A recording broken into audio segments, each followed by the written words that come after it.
Hi friends, అందరికీ నమస్కారం. Friends, మరో ఘోర విషాదం, 200 మంది కన్నుమూత. అసలు ఏం జరిగింది, ఏంటి వివరాలు తెలుసుకుందాం. వీడియో పూర్తిగా చూడండి, అలాగే తప్పకుండా ఒక లైక్ చేయండి. మరిన్ని అప్డేట్స్ కోసం ఛానల్ని సబ్స్క్రైబ్ చేసుకోండి. ప్రభుత్వం నుంచి వచ్చే ముఖ్యమైన అప్డేట్స్ అన్నీ కూడా ఎప్పటికప్పుడు మన ఛానల్ ద్వారా మీకు ముందుగానే తెలియజేయడం జరుగుతుంది. అలాగే వీడియోని ఒక లైక్ చేశారంటే మరింత మందికి ఇన్ఫర్మేషన్ చేరుతుంది. ఇంకా వివరాల్లోకి అయితే వెళ్ళిపోదాము.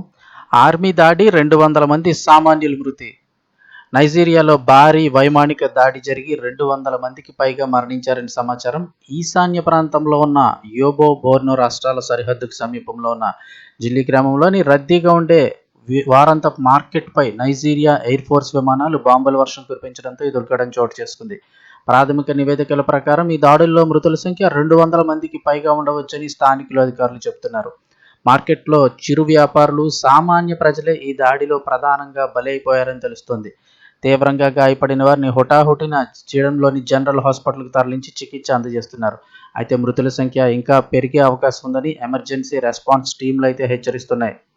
అసలు అక్కడ భిన్నమైన వాదనలు వినబడుతున్నాయి. మిలిటెంట్లు కాల్చిపోయి సామాన్య ప్రజల మీద కాల్పులు జరిపినట్లుగా చెప్తున్నారు. ఈ దాడికి నైజీరియా ఎయిర్ ఫోర్స్, స్థానిక అధికారులకు సంబంధించి భిన్న వాదనలు వినిపిస్తున్నాయి.